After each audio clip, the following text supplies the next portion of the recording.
For more now, I want to bring in Washington Bureau Chief at the Chicago Sun-Times, Lynn Sweet.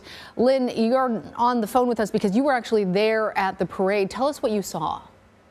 Well, I'm here because I have family in Highland Park, and I've been at this parade for many, many years, interrupted by COVID, so this was going to be a big restart of it. So here's what I saw.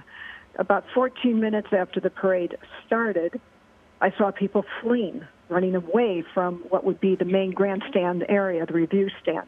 Now, then I proceeded further towards the parade, and sad to say, I saw things that people shouldn't see. I saw bodies. I saw wounded people. I saw pools of blood. One other thing is you could see the moment frozen in time where people just ran. You saw baby carriages. They're still out there on the scene. I'm just a few blocks from the parade route as I speak to you right now. There are water bottles. It's just the moment frozen in time where people didn't care about any belonging because they wanted to get out of there. Baby carriages, bicycles, baseball caps for little kids, knapsacks. It's all just there. The area now is barricaded, heavy police presence, as you've been reporting. I'm sure the shooter is still at large. Yeah. One of the things that we see there, echoing what you said, Lynn, was just a kid's a little foldable chair that had been tipped over. So it sounds like you were really close to where this all happened. Were you able to see anything more where the shots were coming from? I saw where they ended up. Yeah.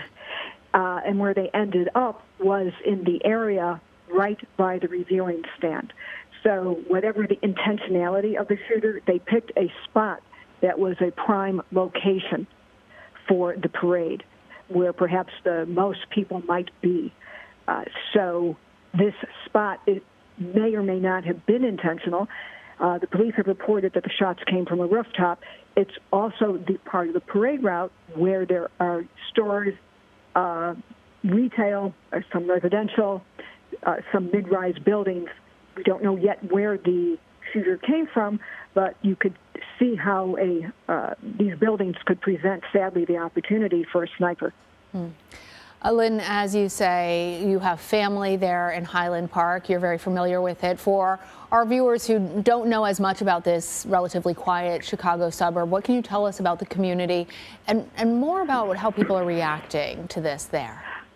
Well, I could tell you what is not happening, and that is no one is outside.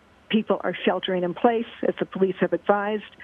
Also, it looks like to heap trouble on trouble, it looks like a massive storm is about to happen here too. So people are they know what's going on, that there is an active shooter somewhere out here. So yeah, people who have no business on the streets are not out there. The police presence is heavy. We have multiple police agencies, local, state, at this town, and this is. You asked me about the suburb, about 25, 30 miles north of downtown Chicago. It's a beautiful, what we call North Shore suburb. It hugs the shore of Lake Michigan, and where the parade was in the downtown area of this suburb, which has a bit of feel of small town America right close to the city of Chicago. Yeah. How many people are usually at this parade? We know that there are now 6 confirmed dead, at least 24 others brought to local hospitals. How large was this area? This was pretty large. Before the parade started, I walked up and down some of the route, and these are people who were, you just think of maybe at least a half mile of street where people sat with chairs and blankets, maybe 2 and 3 deep on it. So there were hundreds and hundreds of people at this event. This is a big community gathering that happens every year. You know, at the kickoff of the parade, it was the Highland Park High School band that got things going. And as you say, every local, just different local civic entities from local government, local vendors, local stores, some politicians. Usually this is everybody that's marches in this parade. Yeah, and as you had mentioned, the parade, which is an annual tradition, had been shuttered for the last 2 years because of COVID. So it was a big celebratory event that it was returning. Now, with the active shooter situation, people have been told to shelter in place. Lynn, can you tell us more about where you are? We understand that law enforcement is going door to door in at least this downtown area as they're still trying to find the shooter. I am right off the parade route. I'm in a safe place. Don't worry about me. But I am just about 2 blocks away from the parade route.